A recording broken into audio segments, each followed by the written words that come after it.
नरेंद्र मोदी सरकारचे दिवस भरत आलेले आहेत असं दिसतंय. कारण त्यांचे निर्णय एका मागोमाग एक हे त्यांच्याच विरोधात जाताना दिसत आहेत.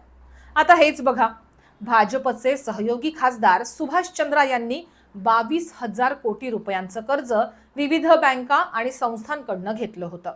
ते फेडण्याऐवजी काही वर्षांपूर्वी सुभाष चंद्रा यांनी दिवाळखोरीची झूल पांघरून कोर्टाचे दरवाजे ठोठावले. प्रकरण NCLT म्हणजेच राष्ट्रीय कंपनी कायदा प्राधिकरणाकडे गेलं. प्राधिकरणानं प्रकरण निकाली काढत सुभाष चंद्रांना फक्त 6.5 कोटी रुपये भरण्याचे आदेश दिलेत. म्हणजेच सुभाष चंद्रांनी कर्ज घेतलं 22,000 कोटींचं आणि त्यांना फेडावे लागतात फक्त 6.5 कोटी रुपये. म्हणजेच 99.97% कर्ज माफ. सरकारनं स्वतःला लावून घेतलेला हा चुना, म्हणजेच सामान्य टॅक्स भरणाऱ्या जनतेला चुना. ही NCLTच्या माध्यमातून सुभाष चंद्रांनी केलेली सेटलमेंट आहेत. प्रश्न उपस्थित होत आहेत, अशी सेटलमेंट मान्य करण्याची गरज काय होती? NCLTनं असं का करावं? एखाद्या मध्यमवर्गीय माणसानं होम लोनचा एखादा हप्ता चुकवला तर त्याला दंड ठोठावला जातो. प्रसंगी त्याच्या घरावर जप्ती आणली जाते, तुरुंगाची हवा खायला लावतात. आणि इथं मात्र भाजपचा खासदार राहिलेला झी समूहाचा मालक असलेल्या सुभाष चंद्रांवर एवढी मेहरबानी का? आता थोडं मागं जाऊयात, प्रकरणाची पार्श्वभूमी बघूयात. सुभाष चंद्रा हे झी समूह आणि SL ग्रुपचे मालक आहेत. 2017 साली त्यांची संपत्ती होती 45,888 कोटी. आता मात्र ते फक्त 31 कोटींचे मालक आहेत.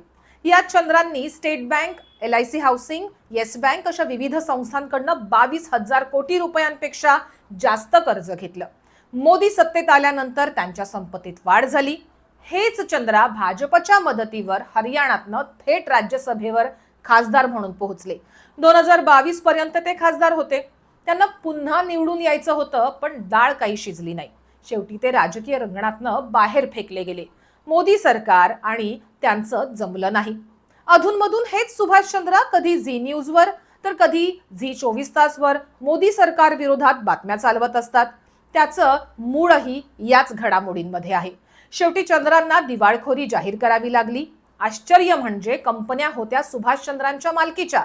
त्यांचे गॅरेंटर कोण होते? तर सुभाष चंद्राच. म्हणजे कर्ज ज्यानं घेतलं तोच गॅरेंटर. मध्यमवर्गीयांच्या कर्जाला मात्र कर्जदारच गॅरेंटर म्हणून चालत नाही. त्यासाठी कोणीतरी दुसरा पाहुणा रावळा शोधावा लागतो. सुभाष चंद्रांना ती सूट मिळाली. सुभाष चंद्रांच्या या कर्ज बुडवेगिरीचा सर्वात मोठा तोटा कुणाला बसणार आहे? तर तो आहे LICला. होय, सामान्य लोकांनी पै पै भरून उभी केलेली LIC. कारण सुभाष चंद्रांनी LIC कडनं घेतलेलं कर्ज आहे 1,322 कोटी. आता त्यांना परत मिळतील फक्त 0.38 कोटी रुपये. म्हणजे LICला लागलेला चुना किती मोठा आहे ते बघा. अशी मेहरबानी मोदी सरकारनं सुभाष चंद्रावर का करावी? जे 6.5 कोटी रुपये सुभाष चंद्रानं परत फेडायचं मान्य केले, त्यातले पण 25 लाख प्रोसेसमध्ये खर्च होतील. हे सगळं घडतंय मोदी सरकारच्या नाकाखाली. तुम्ही म्हणू शकता निर्णय NCLTचा आहे, ते एक स्वायत्त प्राधिकरण आहे, त्याचा आणि मोदी सरकारचा काय संबंध? पण जर मोदी सरकारनं 22,000 कोटी रुपये वसूलच करायचे ठरवले असते तर ते अवघड होतं का? मोदी है तो मुमकिन है. एक मास्टर स्ट्रोक जरा या कर्ज बुडव्या उद्योगपतींवर का नाही? सुभाष चंद्राला जेलची हवा का नाही घातली जात? सामान्य लोकांच्या गाड्यांमध्ये इथेनॉलचं पेट्रोल घालता का तर पेट्रोल कंपन्यांना तोटा होतोय म्हणून? मग सुभाष चंद्राच्या सगळ्याच्या सगळ्या प्रॉपर्ट्या विकून कर्जाची भरपाई का नाही करून घेतली? की उद्योगपतींनी कसंही लुबाडलं तरी चालतं आणि सामान्यानं कर्जाचा एखादा हप्ता बुडवला तर चाबूक घेऊन उभे राहता.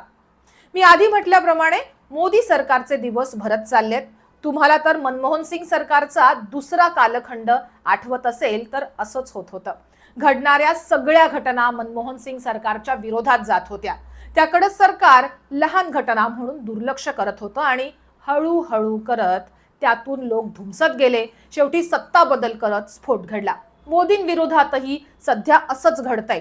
अदानी, अंबानी, पेपरफुटी, विद्यार्थ्यांचं आंदोलन आणि त्यातलं काहीच न दाखवणारी माध्यमं, सगळं मोदींच्या विरोधात जातंय. सुभाष चंद्रांचं कर्ज बुडवेगिरीचं प्रकरण हे आणखी एक हिमनगाचं टोक समजा.